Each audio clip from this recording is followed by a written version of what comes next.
क्या आपने कभी सोचा है कि 1 लाख करोड़ साल बाद यूनिवर्स कैसा होगा? चलिए, वक्त और स्पेस के पार एक सफर पर देखते हैं इसका अल्टीमेट फैक्ट। अगले 1 करोड़ साल में एक अनइनवाइटेड गेस्ट धरती पर आएगा। एक छोटा सा एस्ट्रॉयड का तीव्र कोलिजन धरती को एक अनप्रेसिडेंटेड डिजास्टर की तरफ ले जाएगा। इस एस्ट्रॉयड का साइज ह्यूमैनिटी के फ्यूचर का फैसला करेगा। अगले 500 करोड़ साल में सोलर सिस्टम गैलेक्सी के चक्कर में एक फुल सर्कल कंप्लीट करेगा। धरती पर कार्बन डाइऑक्साइड लेवल्स कंटिन्यूसली कम होते जाएंगे। पानी में ऑर्गेनिक मैटर और ऑक्सीजन की कमी के वजह से लाइफ फॉर्म्स वैनिश हो जाएंगे। धरती पर सिर्फ सिंगल सेल बैक्टीरिया ही बचेगा।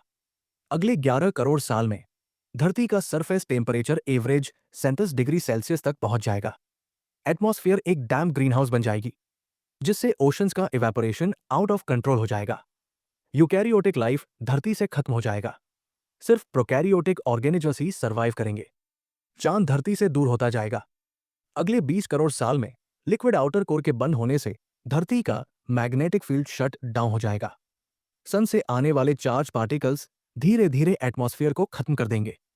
यहां तक कि पोलर रीजन में भी टेम्परेचर एवरेज 149 डिग्री सेल्सियस तक पहुंच जाएगा।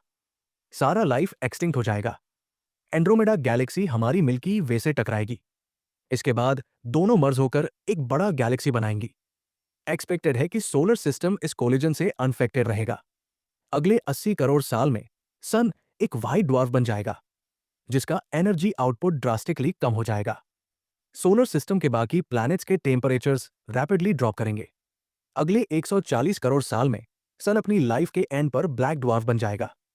सोलर सिस्टम के कुछ प्लैनेट्स ऑलरेडी वैनिश हो चुके होंगे और सिस्टम ऑफिशियली डिसइंटीग्रेट हो जाएगा। अगले 500 करोड़ साल में यूनिवर्स का एक्सपेंशन इतना बढ़ जाएगा कि सारी गैलेक्सीज कॉस्मिक लाइट होराइजन से बाहर चली जाएंगी। यूनिवर्स के एक्सपेंशन के असर से लेनियाकिया सुपर क्लस्टर धीरे धीरे अलग होना शुरू हो जाएगा।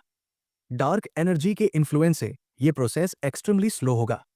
अगले 1 लाख करोड़ साल में सुपर क्लस्टर्स मर्ज होंगे और स्टार्स इतने क्लोज आ जाएंगे कि वो एक दूसरे से कोलाइड करने लगेंगे। सारी गैलेक्सीज धीरे धीरे डेथ की तरफ बढ़ेंगी। यूनिवर्स में कुछ फेंट ब्राइट स्पॉट्स ही बचे होंगे, जो व्हाइट ड्वार्फ्स का आखिरी ग्लो होगा। आखिरकार यूनिवर्स का हर एलिमेंट एंट्रोपी के लॉ से नहीं बच पाएगा। सब कुछ का एक एंड है। क्या ह्यूमैनिटी 1 लाख करोड़ साल बाद यूनिवर्स को कंट्रोल कर पाएगी या एंट्रोपी के फैट से एस्केप कर पाएगी?